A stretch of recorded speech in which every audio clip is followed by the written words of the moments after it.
Okay, we are now live streaming, and I'm going to share my screen one more time.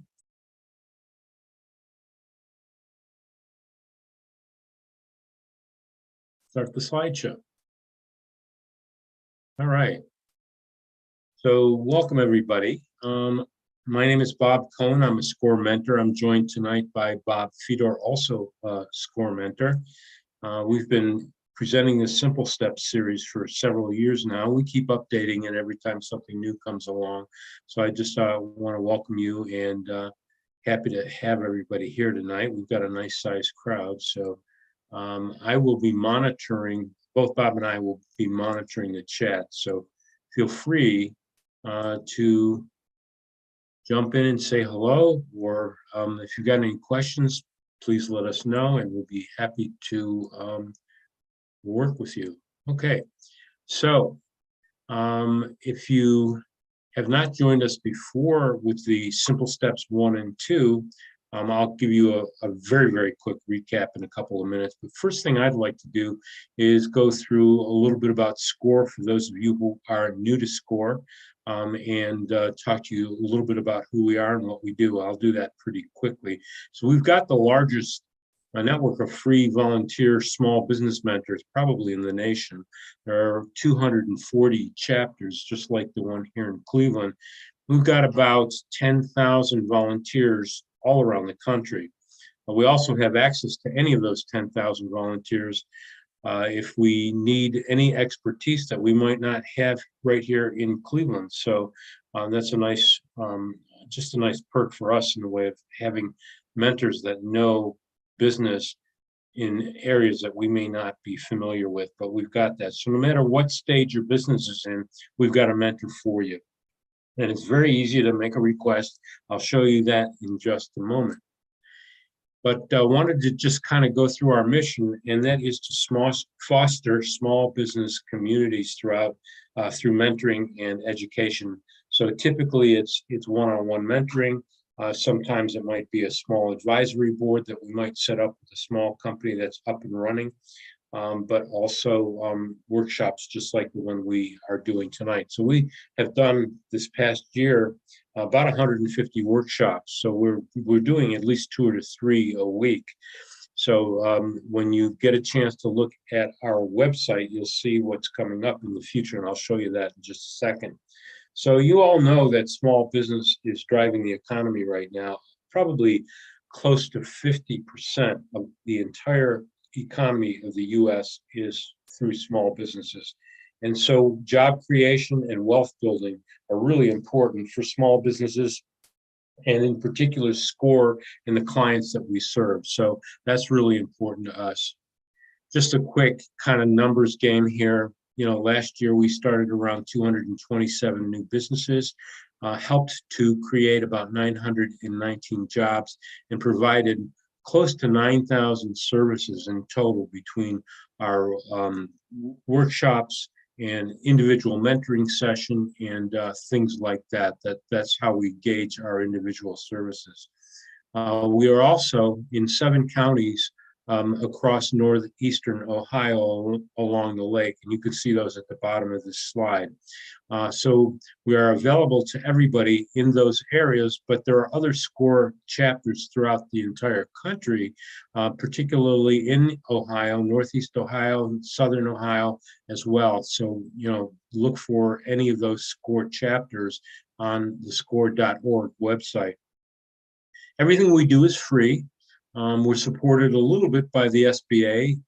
They give us a stipend every year through, actually it's the federal government, the SBA disperses it, but we raise a lot of our own money in order to do what we do and give back to the business communities and the neighborhoods and the communities that we serve through SCORE. So this is our website. I'm going to open it up just for a quick moment here and share that with you so that you can see, you know, if you want to get a local mentor, you can just go on here and request a local mentor, give us information about you and about your business and your business needs, in particular this description area. And we will reach out to you generally within 48 hours. Sometimes it's a little longer, but that's kind of what we aim for. Set up an appointment and start our mentoring from from that point in time. Other things I wanted to show you on the website was um, local workshops, so recorded workshops. Our workshop calendar is here. Another really important thing is that we've got a ton of resources, both on this local SCORE website as well as on our national SCORE website. So, you can go in and actually search in the search box right here and look for almost anything. So if you're interested in finding, let's say, a business plan template or a startup financial templates or other things about business subject matter, just go in here, look it up. You can see we've got it in Spanish. We translate into about 128 languages. So there is a translation tool up here, and you can just jump on it and go from there. So I'm going to get out of this website and go on to our presentation for tonight. So what I would suggest is, as you think about your business and you think about what we've already covered and where we're about to go, it would be really good for you if you did have a mentor that you can count on to work with. I always say, and we always do, you should never go it alone, whether it's a SCORE mentor or you've got somebody out in the business world that you can work with, or any of the other organizations in our ecosystem that you can count on, ECDI, Urban League, just to name a few. There are several out in Jumpstart is another one, bunches of them that are out there in the community that you can work with. And I would suggest that in any shape that you can, you should find a mentor to work with on this. So quickly going through our little bit of a roadmap here, the very first session was just some basics on how to start your business. We went through those. We talked about what it takes to manage a business, a few of the things that you needed to know and do. Last week, Bob talked about business concepts, and that's the beginning of the development of your business idea. And this week, we're going to talk about taking that and going into some marketing plan, and just some basic ideas, so that when you're done here, you've got the basics of what a business plan might look like. And you can go online and we'll send you some templates that you can work with. But the benefits really of the entire workshop, and just to keep in mind, first of all, before I go through some of these benefits, is that we're giving you an overview. And again, working with a mentor, you can get deep into what you're working on and how your business is going to set it up, how feasible it is, a go or no go decision. That's a really important thing to think through. And there's nothing wrong with going through a lot of the motions that we're talking about over the next few weeks, and deciding whether or not the business is going to work. And if it's not, then you've saved yourself some time and money and effort. You can go back and you can redevelop your ideas. So it's going to help you to develop your business plan. It's going to take you through the decision-making process, go or no-go decision. And you've got a core. And again, this is an overview.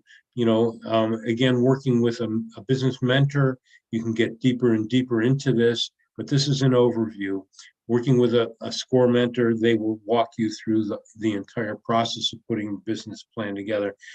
And it gives you some directions you need to get started. So that's going to be important. Let's talk a little bit about our agenda for just a minute. Bob gave out some homework last week. I'm going to review that very quickly. You should have gotten some handouts for tonight that would have come somewhere around 3 or 4 o'clock this afternoon to your inbox. If you don't have those, check it out. If you don't have those, after you check it out, make sure that it didn't get into a spam box or something like that. He talked a bit about competition.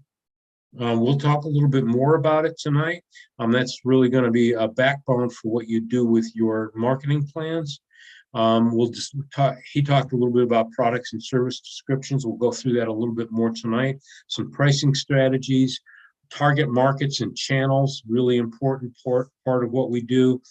Strategies to reach your customers and marketing message and some sales basics. And then I'm going to assign you some homework tonight as well. If you have any questions right now, feel free to drop them in the chat. Otherwise, I'm going to keep going. So let's review homework. I don't know if you can see this. I think that I can get to, I'm going to get to these handouts and look at this.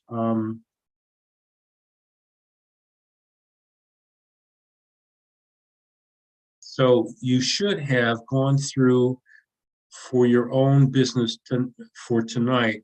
You should have done this, sometime between last week and tonight, kind of articulating what your business idea is, your own personal background, some industry profile information about the industry you're in. And I know that Bob talked about finding information about your industry so that you could put it into your plans. And this actually is really just the basics of what you'll put into your business plan. But here, having this is going to help you to figure out how to lay it out a little bit further. And then your target markets, and we'll talk about that a little bit more tonight. Any other key factors? I think I covered most of what Bob probably showed you last week. So I'm going to talk about a little bit about your business concept and some competitor data. So you should be looking at pricing, some of the benefits and features of your competitors, identifying your competitors in the first place. I always tell people that there's probably no such thing as no competitors unless you've got some property or some patents or intellectual property that's different, that when you introduce that, nobody else has had that. But likely you've got competitors out there, and so collecting data on them is really important. I always tell people to take a look at 3 to 5 competitors, go online, look at their websites, even call them, ask them questions, understand their pricing, understand their benefits and features. And we'll talk about that in a little bit as well. And, sales and profitability and, where they fit into the market. So those are all things that you should be asking your or coming up with on your competitors, and just jotting them down at a very high level for your business plan. And in your business plan, you'll delve into those in a lot more detail. So let's talk about competition. It's really important for you to understand your competitors for a lot of reasons. Understanding what their benefits and features are, what their pricing strategies are, how big their market is, their sales size, and their marketing strategy. Again, I'm giving you a very, very high level view of this, but these are things that are really important, and you can learn so much from your competitors. You can, really understand things. Sometimes your competitors will have ideas that you never thought about.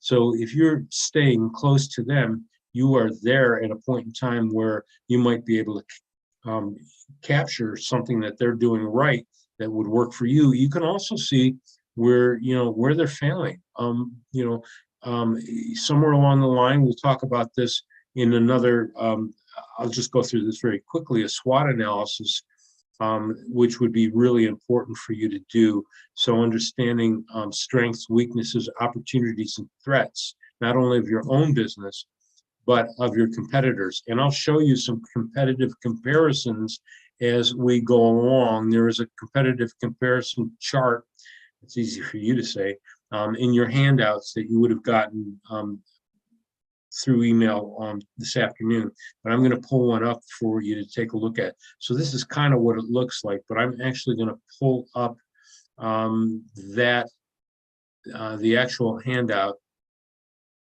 And let me just go backwards here.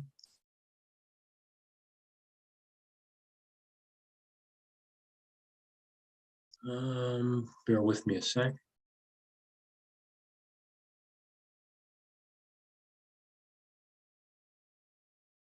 Yeah, I'm sorry. I'm not pulling that up. Hopefully you'll be able to see this. Of course, when you practice, you've got this. But for all intents and purposes, and the next chart will be much cleaner and easier to see. You're talking about your business. In a particular case we're going to be talking about Anne's nursery. Hopefully you've read that and you're coming prepared to understand a little bit about how Anne developed her business and her concept. And then she's talking about 3 different competitors. So she's looking at benefits and features. She's looking at pricing comparisons. She's looking at product size and mix. She's also looking at market strategy and a business model. She's comparing her business to others in her competitive set. So here's what Anne did. So features and benefits, she's got company A, company B, company C, and you'll see who those are as we go along, or what they are as we go along. And she's actually looking at features and benefits. And she's done this very simply, and that's all you need in terms of being able to start this out for your own marketing plan. Later on in your marketing plan, we'll get into a lot more detail, but remember, this is kind of feasibility. Is this going to go or not? So what you're looking at here are benefits and features, and Anne is looking at her competitive set, and she's seeing competitor A is just kind of neutral. Competitor B is just slightly behind where she's at, and she's seeing competitor C as neutral. So as you can see, she's looked at 3 different competitors, and she's seeing herself in as just having better features and benefits. As we go along, I'll show you what those are, but you can see that she's kind of rated them against her competitors. And then she's looked at pricing, and she's kind of neutral. Okay, from a pricing perspective, competitor A might have better pricing. Competitor B also neutral. Competitor C is also neutral. So when you think about where she fits with her competitors in the way she's pricing her products, she's kind of right in the middle, right along with them. And we're going to talk about pricing in a few minutes. So, you could be the high price provider, the low price provider, or you can be right in the middle of your competitive set.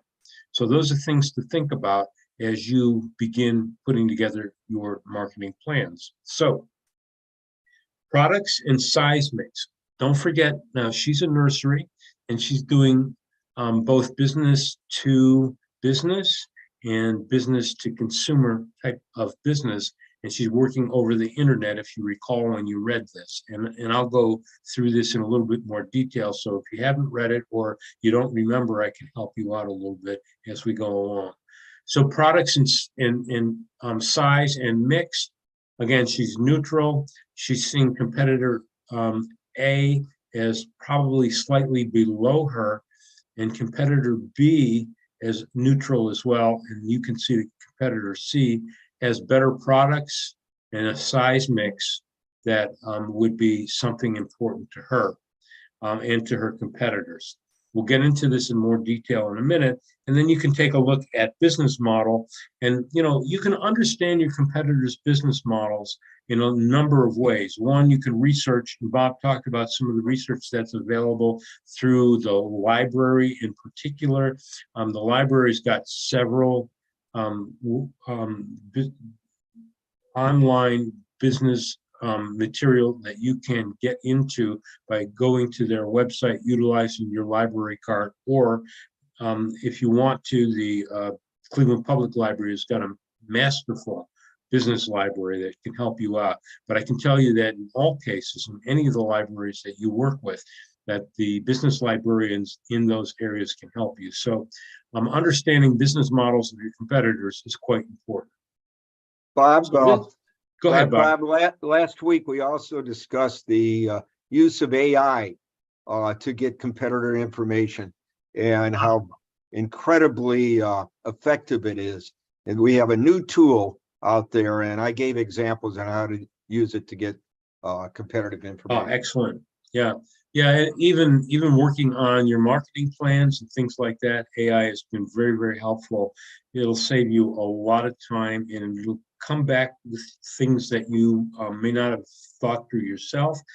So it's, if you do use AI, take it with a grain of salt in that you need to make sure that the things that are coming up are relative uh, and accurate in terms of what you're looking at. Bob, was there any particular website that you suggested for people to take a look through? Well, we discussed ChatGPT and also the Google equivalent. Okay, And to check out uh, uh, a business idea, it's validator.com, okay, validatorAI.com. very good. Yeah, yeah. So yeah, and you can see that. So you also need to be careful that your competitors are doing the same thing, or if they're not, they will. And so we'll talk about that. You're looking at your competitors in a minute or two as well. So in your products and services, the descriptions should include any special benefits you have.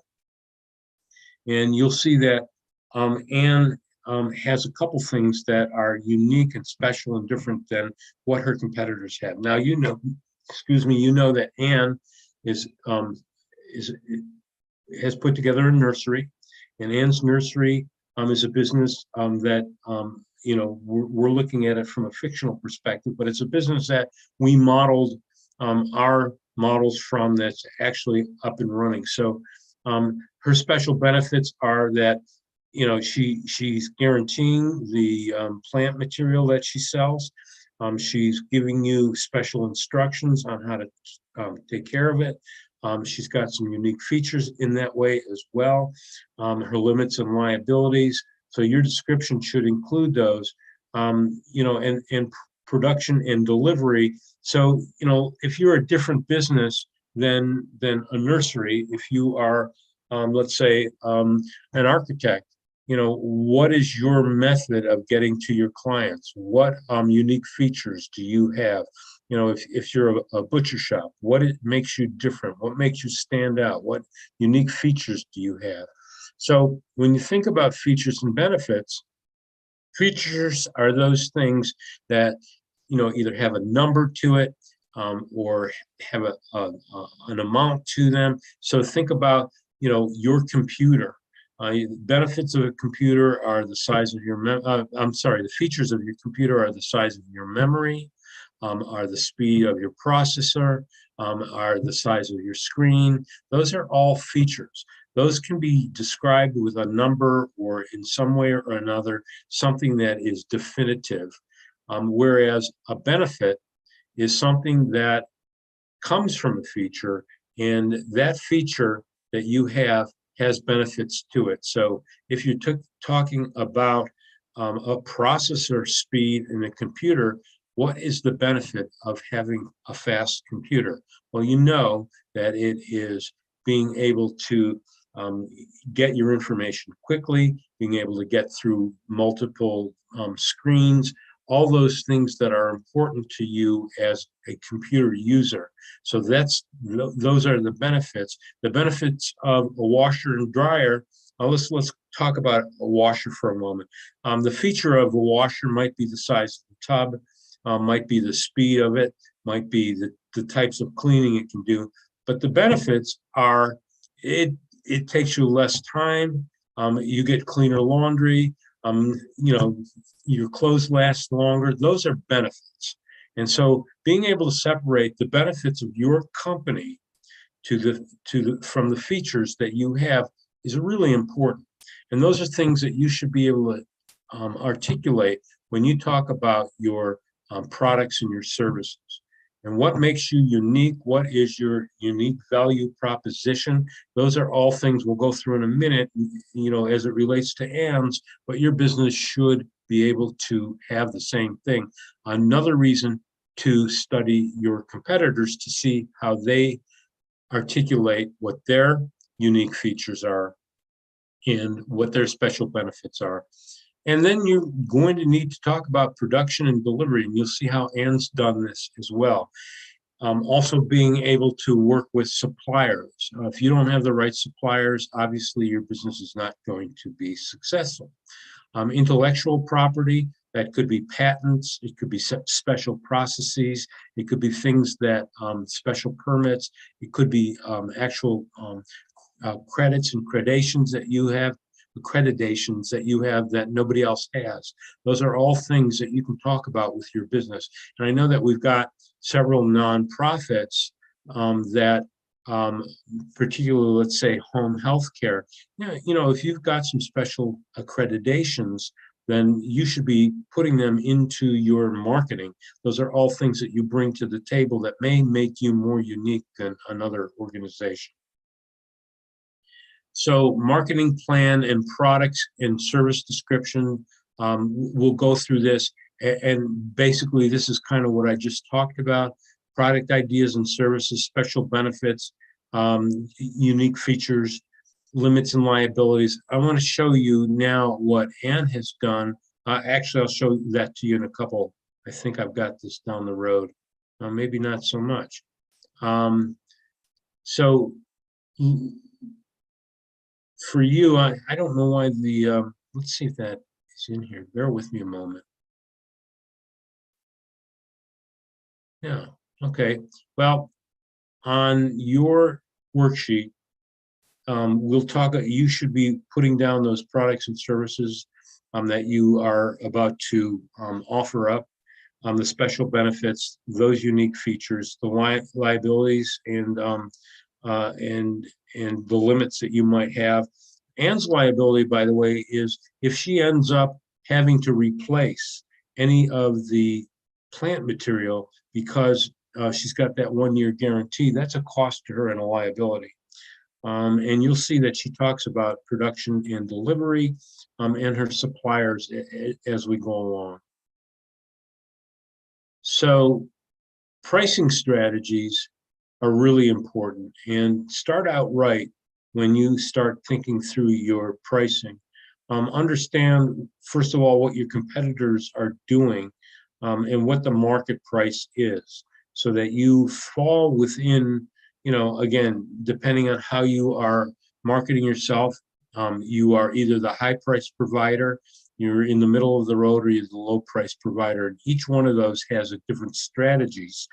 And no one of them is right over any of the others. And I'll give you some quick examples. So, I mean, let's put Ann's Nursery aside for a moment.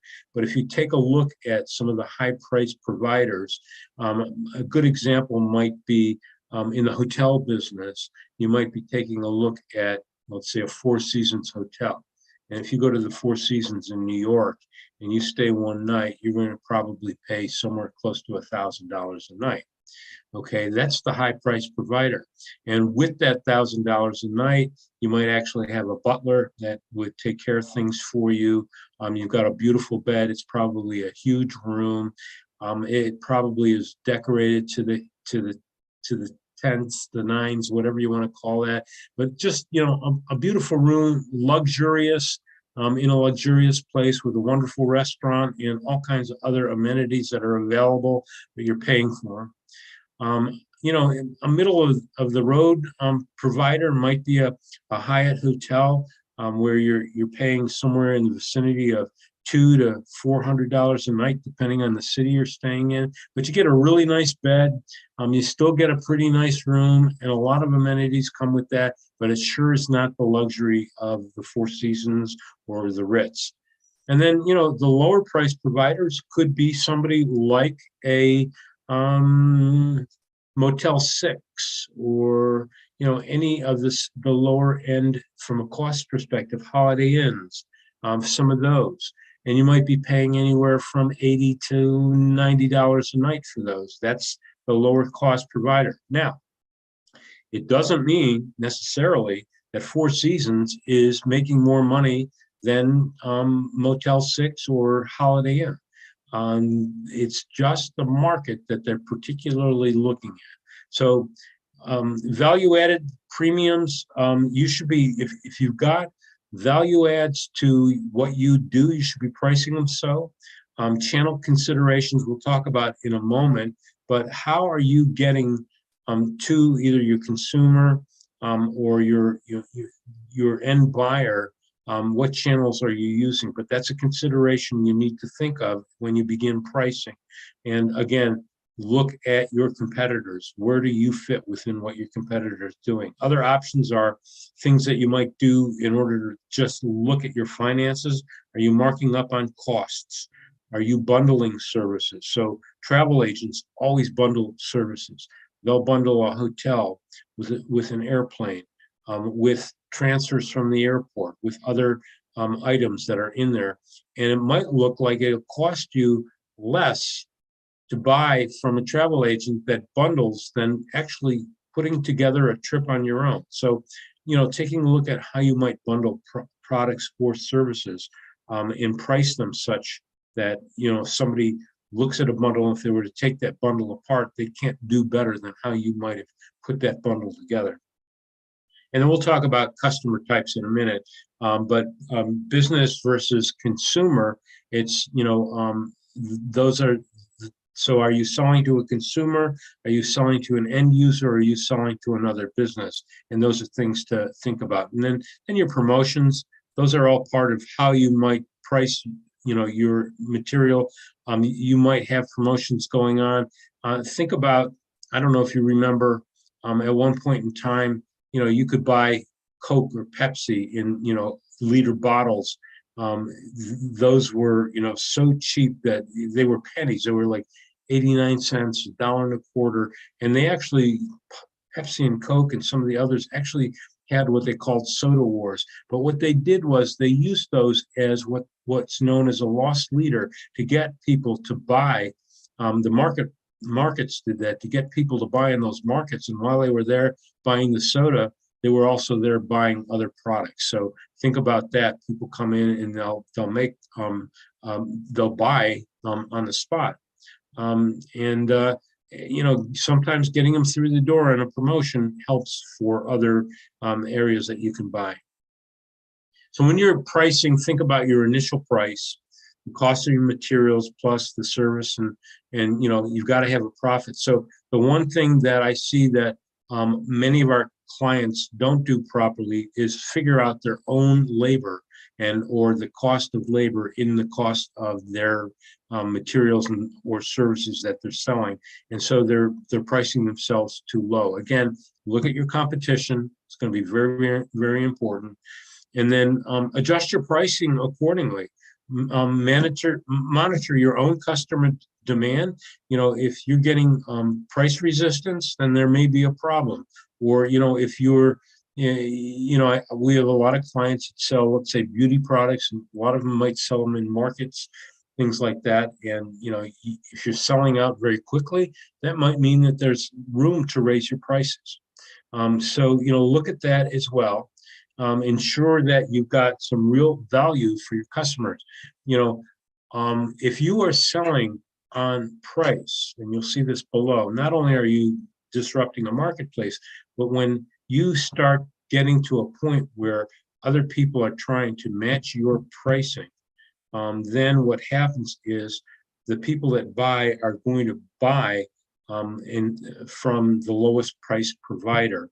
And if you can't come up with a way to sell on value, and you're selling on price alone, you will get commoditized.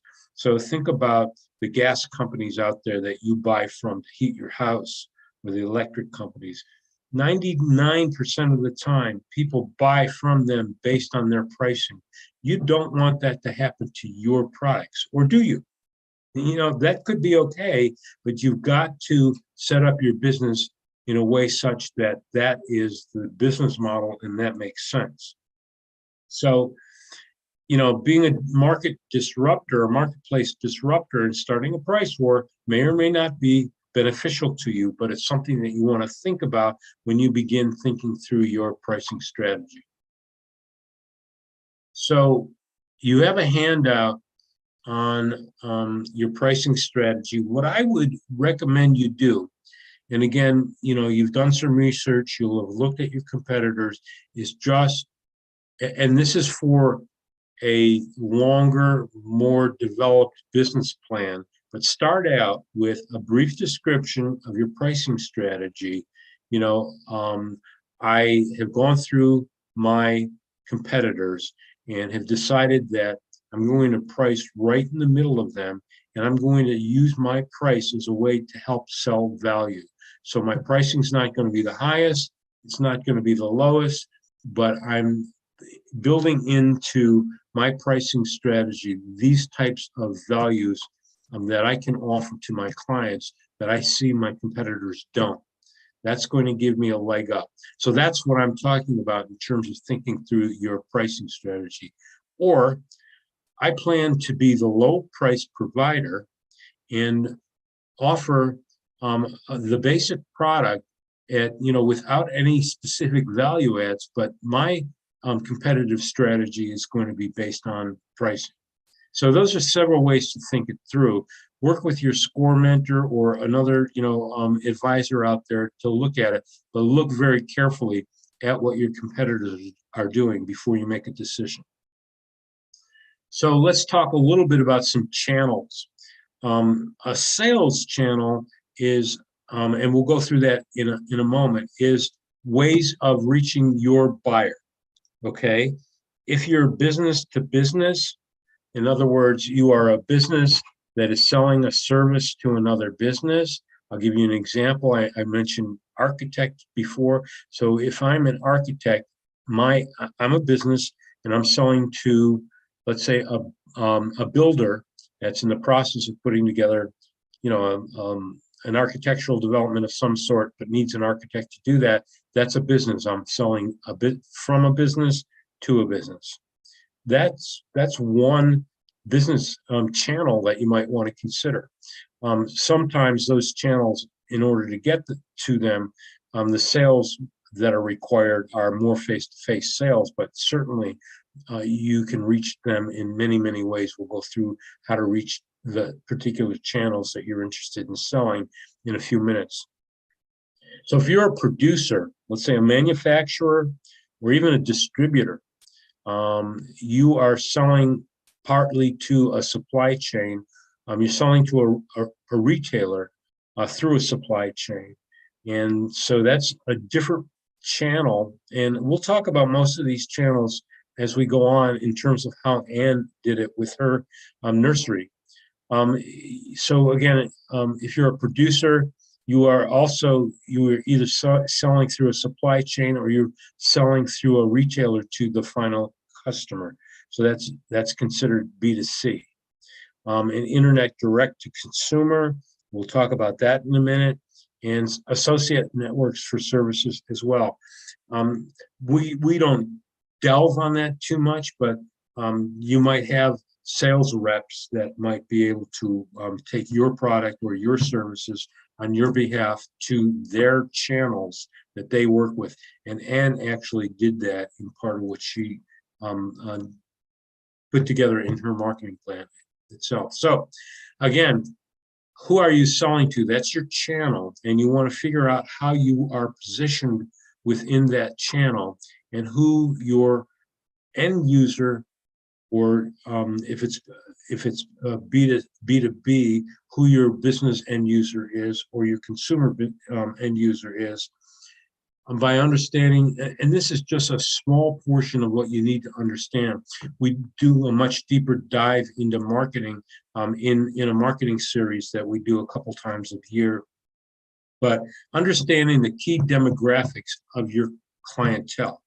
And I think in the homework that you got last week, it talks a little bit about market and a little bit about your target market, but this delves a little bit deeper in understanding what your key demographics are. So are you selling to, and I'm just going to give you some big demographic categories, to specific age groups, okay? 18 to 25, 35 to 60, seniors. Every one of these demographic groups need to be considered in terms of how you're selling. Who are you selling to? What is your product? Who is going to buy your product? Who does your product appeal to most? And those are things that you want to think about. income level.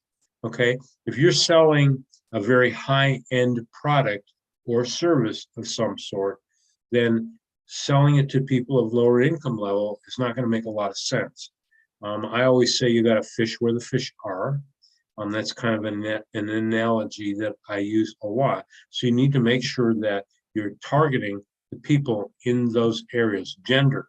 Are you selling to male, female, or other types of gender arrangements that are out there? What are your geographics? Are you selling to a very small targeted area? And you might have a niche product that really works well in the suburbs, or really works well in the inner city.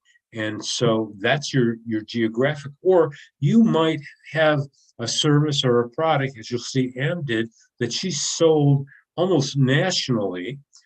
We've got clients that sell internationally. And we do deeper dives in other marketing programs, understanding the buying habits and the behaviors of your potential customers. And that's part of understanding your target market. And there's a lot of research out there right now available. And Bob brought up GPT chat. That might be another area to start looking at how to target your potential customers. You've got to use it right. Your score mentors can help you out on that. And understanding how big your market size is and how realistic it is for you to be able to penetrate that market. So in other words, is your market size limited based on certain things, or is your market size, huge based on the type of product you're selling? See if I can think of some limited marketing size or market size. If you are selling, a specific furniture piece that only antique collectors might like, that might have a limited marketing size. And how much can you realistically penetrate into that market? Now, that said, that doesn't mean that's not the right way to go. But you need to understand that. You also need to understand, is the business that you're looking at declining or is it growing? So another quick example, if you start looking at some of the small department stores out there that are closing left and right because Amazon is taking over a lot of their business, that's a declining market. And that's something that if you're going into, unless you've got a way to change that market, chances are you will be part of that declining market. On the other hand, a growing market might be something that you can work with for years and continue with that. So understand whether or not the market you're going into is older and beginning to decline, or if it's a growing market. And sometimes you don't want to either be on the bleeding edge as well, on the leading edge, because that could be a problem. But on the other hand, if you've got something unique and you are on that leading edge, then that may be a great way to grow your business. So there's no right or wrong here, but it's a matter of understanding what works for you. So I believe I've got this handout in here. We're going to talk about target markets and a little bit about target market research as we go through this. And this is some of the things I just explained. Yes, so this should work. So Ann's got business to business in her local nursery. These are channels that she's looking at selling her products in. And if you read this, you'll get a little bit more insight. If you didn't, you can learn from this tonight. Local nurseries are business to business. So she, as a business, is selling to the nurseries in her area. If I'm not mistaken, she identified over 200 and some, maybe 40 nurseries in the area that she worked with, which was in eastern Pennsylvania, a suburb of Philadelphia, as I recall. And then she's looking at distant nurseries, and you'll see as well how she did that. And so she's going to produce the material for that and sell to a retailer, as well as doing this with a local nursery. And you can see business to business in both of these two categories. And then she's also looking at selling to local gardeners, a consumer, somebody that's going to buy high end, and local reps available that, if you look at the buying habits, and again, this is very top line. So, when you get to working on yours, you might do it in a lot more detail. So you can see, I'll go through the channel positioning and the key demographics in a minute, but I just want to show you. So the local gardeners are business to consumer, and then the internet is business direct to the consumer through the internet. And let's just go through this. From a channel position, she's a producer retailer, and she's selling through local nurseries, and that's her business to business. Same thing with her distant nurseries. And here the local gardeners are coming to her and buying direct from her at her nursery. Okay, and you can see the retailer consumer is through the internet. Her key demographics, now she's gone ahead and looked up this information. She knows that the market size is large, and the product, broad product, so that's the size of the market, and this is the dollar amount of the market. These are broad, and she hasn't really yet, you'll see in a minute, looked at her market share in those. But so these are the local gardener are high-end gardeners that want to come to her and buy direct, and also high-end experienced gardeners will buy through the internet. And her distant nurseries are being done through sales reps in those nurseries that are buying directly from her and then selling her products. Not unlike the local nursery, except the local nursery, she is selling directly from her company to those local nurseries, whereas with the distant nursery, she's actually selling to a rep, a middle person that could actually sell on her behalf. So buying habits, somebody that's coming to a local nursery wants something, a product that they can trust and a connection with the nursery, similar in nature with the distant nurseries, but pricing becomes a little bit more important. Local reps in the local gardener, they want to deal with somebody directly from Ann's, and they're also concerned about pricing. And then if you're going to be buying through the internet, and as you already know, the first thing you're going to do is go check out a survey or a recommendation. You're going to look to see how many stars they are, what kind of service they get. You're going to actually go ahead and start looking at some of the reviews that had been done, and before you make a decision to go there. So then, if you just take a look at how Ann put together her market size and market share, and this looks very simple, and as I said, it's very top line, but it's really good, and it gives you a good example. So she thinks that there's 200 nurseries out there that will buy about $50,000 each worth of stuff, and that's a market share for her of about 5% of the total market. Okay. Same thing, you can see how she's done that, but look at how small the share gets when you start going out to those distant nurseries with the middle person that's actually selling on your behalf. Same thing with the local gardener. There's about $500,000 worth of possibility out there, and her share of that local market is pretty much the same share as her local nurseries. So she's selling to nurseries, she's selling to local gardeners, and much different when you start looking at the size of an internet gardener and you're just selling directly through the internet.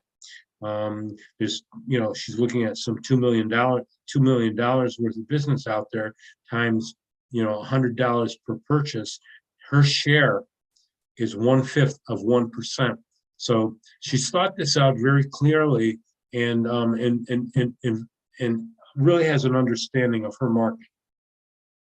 So let's talk about target markets for a moment. Again, target markets, your channel position, your demographics, and your buying habits.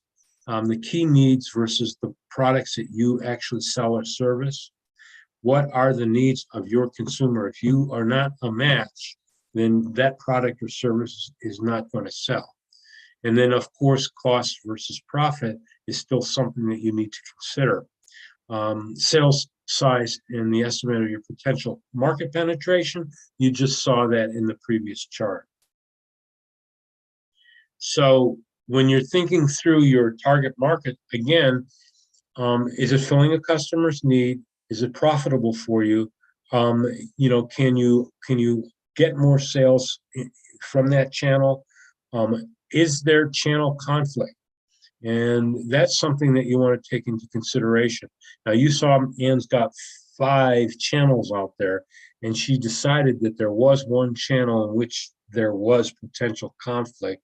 And she then decided, you'll see in a moment, not to continue through that channel. And, I'll give you some examples of channel conflict.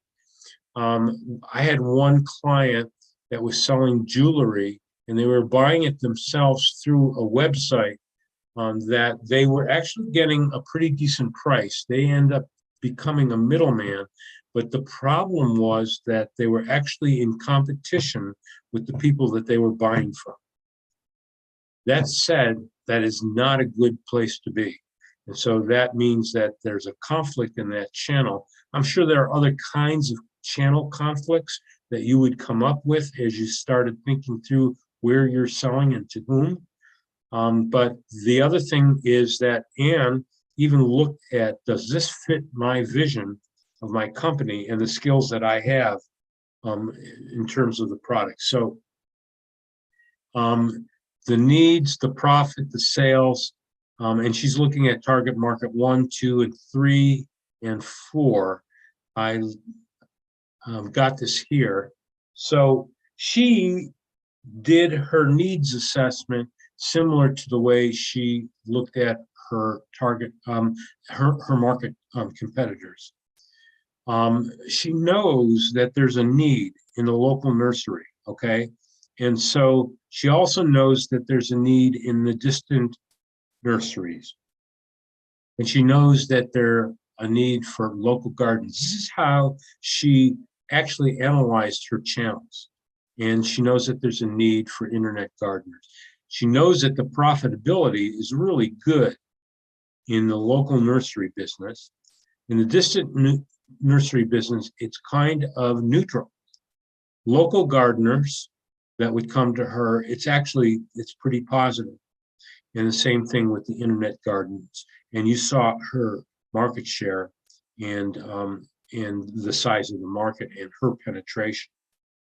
So market share sometimes and penetration are very similar in terms of the way they work. They're similar terms. So now take a look at local nurseries in terms of just sales. She's got 3 pluses there. She's got 2 pluses with the distant gardener, and her local gardener, she's got a minus. In other words, there's not that much in the way of sales for her there. Okay, so but there are some pretty good sales in the internet garden.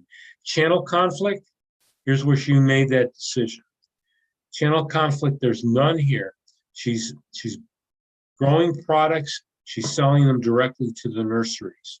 Same thing with the distant nursery, no channel conflict for the same reason. Here's where the channel conflict exists. And the reason is that if she does sell to local gardeners, then she, for all intents and purposes, is cannibalizing the business that her local nurseries and potentially the distant nurseries could have. In other words, she's in competition. And so she doesn't want to do that. You'll see that as we go along. The internet gardener looks pretty good in terms of channel conflict as well.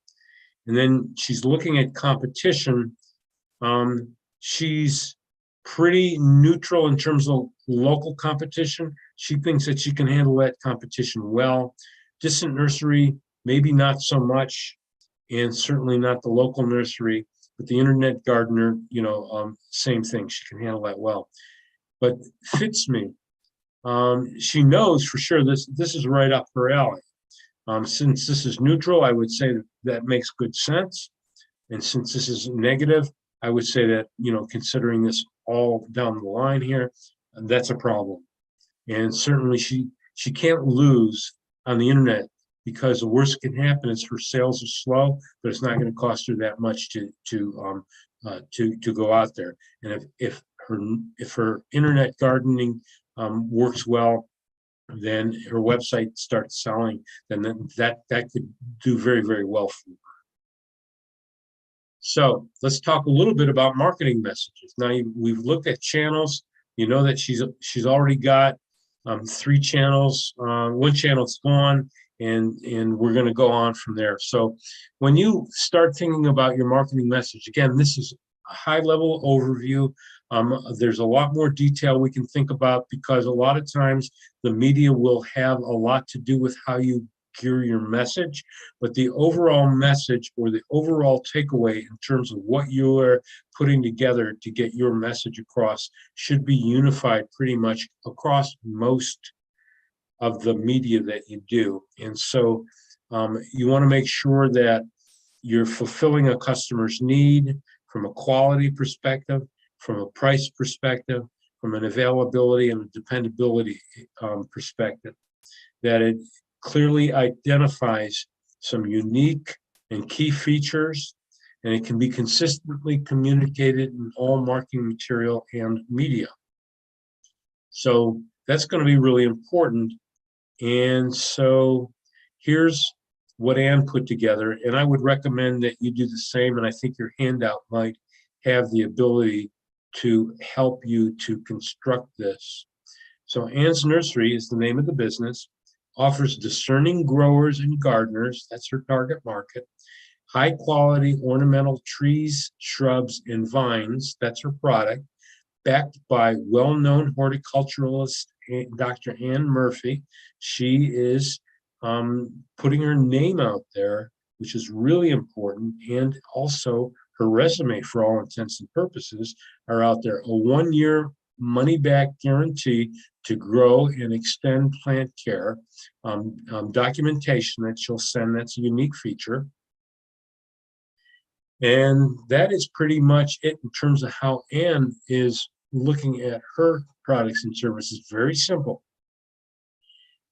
Tons of ways to communicate those messages, from the very simple to all the way up through digital. So some of the old school techniques: radio and advertising, newspapers, TV, magazines, direct mail, even yellow pages, which I still think exist these days. Now, what I'm saying here is you choose the method of getting out there to your public based on who your public is and where they get their information. Okay, so give you an example.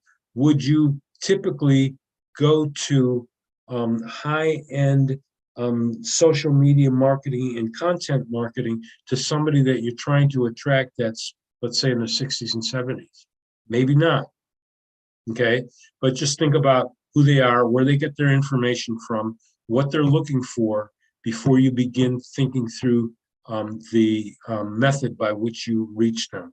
Public relations and print, TV, and radio, there's nothing better than getting good PR. And if you've got a way to get that, you get yourself a little news article kicking it on Kenny, or some of those scores gotten very lucky. Articles in Cranes, articles in other business journals, things like that. If you can get those, that's free advertising, and that's instant exposure. Collateral, meaning business cards, folders, stationery, flyers. Again, maybe old school, maybe they will still work for the clientele. Let's say you're doing what I'll call street corner marketing. Okay, you got a small little brick and mortar business, and your primary customer is in your backyard, your neighborhood. Well, what better way than putting information into their mailbox about you and your business? Okay, so that works well. Digital, and again, everybody wants to go to digital, and I'm not saying not to, but I'm saying when you construct your marketing plan, think through very carefully who you're marketing to, how they get their information, and how you need to reach them, and take those that work for you. Remember I said fish where the fish are? This is exactly what I'm talking about. So social media marketing, website, email, constant contact, those types of things, content marketing, get your name out there, search engine optimization. There's a ton of ways to work through that, but it takes a plan. And you don't just go out there and willy-nilly say, I'm going to social media marketing, or I'm going to content marketing, or I'm going to just set this website up and hope for the best. You need to think it through from beginning to end and look at which media, which marketing techniques work best for you. Don't rule out going to trade shows. Don't rule out, doing product demos. Don't rule out going to, if you've got boutique type items, going to smaller boutiques, and getting them to try your products and letting you in. But also think about how you get your name out there. Again, your marketing channels or your sales channels are going to be very important. So let's say you're selling beauty products. Can you sell them in other smaller stores? Can you sell them in, on markets? Where are the best places for you to sell? You need to think about that as well. And where do your end users hang out before you start putting together a marketing plan? So let's talk a little bit more about the expense part of it. So once you consolidate your marketing components into a marketing strategy, a little bit of a plan, and you know what, your first marketing strategy might not be the last one either. You might try it and things might not work well, so you might take a different approach.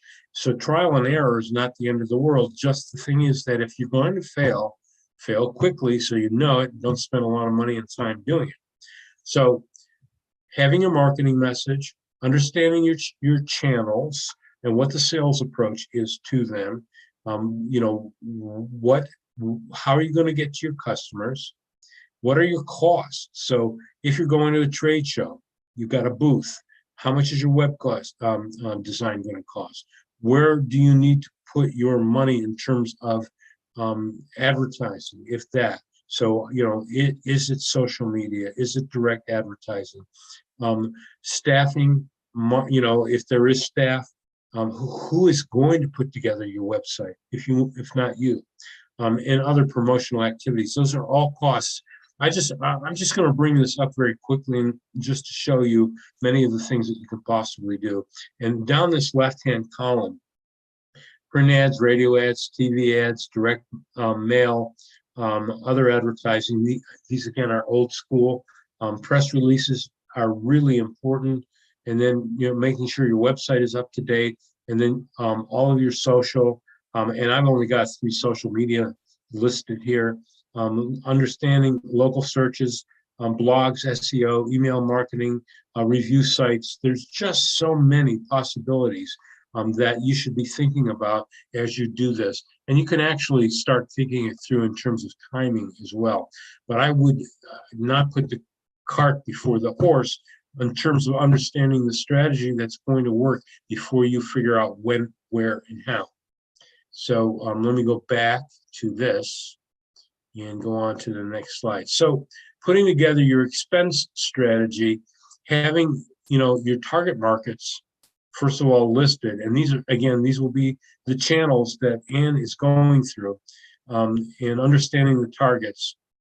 There are one-time expenses. I'll show you what Ann did. There are monthly or annual expenses, and then labor costs to get that done. So this is a handout that you have.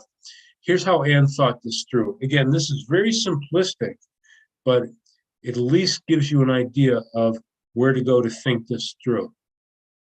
One-time expenses, you can see for her local retailers. Now she's only down to 3 channels because she got rid of that 4th channel.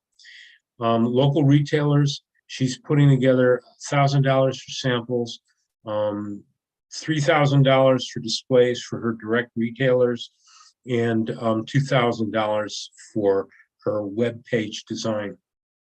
And in this particular case, because she's selling online, her website is going to be extremely important. How it's designed, how it works, how easy it is to purchase through, excuse me, shipping and things like that are going to be extremely important. I notice we're coming up on an hour. We just got a few minutes left, and we'll be finished here. So she's got it set up with her travel expenses, because if she's going to distant retailers, she's got to call on them in order for them to consider buying her product. $100 a month for web hosting. This is probably very low, depending on what she's doing and how it's being done. Now, she might be just hosting it through, Wix or one of the smaller, or I shouldn't say smaller, one of the hosting stations, and so $100 a month is not bad. And then she's got some labor costs. You can see it adds up to about one full-time marketing person to do that. And so, the last thing I want to talk about, or one of the last things I want to talk about, is sales. So again, this is high 40,000 foot view, very simplistic, but important. Provide a wow experience. That's, going to be very, very important. If you don't, nobody's ever going to come back to you. Entice people, stay in touch with them, working through your social media, your email, your, mobile events, direct mail, a million ways that you can get people and touch them and talk to them, and, email to them and get them to know who you are, because they don't invest or spend their money on just the products without you being behind them. And the one thing that I wanted to tell you, it costs so much more to get a new customer than it does to keep a customer happy. So think about it. You're spending all this money on advertising or social media or website development and design, and you're bringing in customers. And if you lose that customer and have to go out and do that all over again, it's costing you more and more money. An example for my own career in a business-to-business situation, where I was selling to hotels, I was selling a very high-end product. I was selling a contract that would last 3 to 7 years. And if I lost a piece of business because they were dissatisfied with the products and services that we were supplying to them, it took me anywhere from 5 to 7 years to get them back. And I would have to call on them on a constant basis. I would have to travel to their locations to talk to them. I would have to do all kinds of marketing and ways of enticing them back, costing thousands and thousands of dollars versus keeping a customer happy and keeping them on, costing practically nothing. So that's why I wanted to tell you it's so important to make sure that you keep your customers happy. So engage people, do surveys, understand what they're looking for, make sure that you stand out over your competitors in terms of how you work with your clients. So you can see this. Engagement equals social visibility and potentially even new prospects, because if they're happy, they will give you word of mouth endorsements. So Anne's nursery business plan, I think you should have received that. It talks about the business idea, her products and service offering, and then her pricing strategy and her competitive comparison, her target markets, marketing strategies to reach your target customers, and then that is a pretty good business plan. You still will need to finish up a business plan with a much more detailed marketing plan, as well as a financial plan. You need to know how much, if this is a brand new business, how much it's going to cost you to start up, how much it's going to cost you to continue in business, how much material you need, how many employees you need to have, and then even to a point of forecasting sales. All those pieces, parts will go to putting together your marketing plan. So to review what we did in marketing tonight, we talked about competition, products and service description, pricing strategy, target markets and channels, marketing strategies, marketing messages.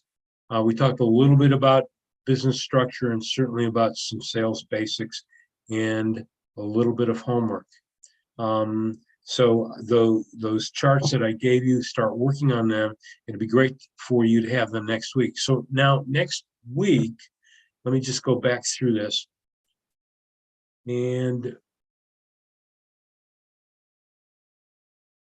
I just wanted to look to see how many people we still had on here, and we still have pretty much everybody. So one more minute and we'll be done.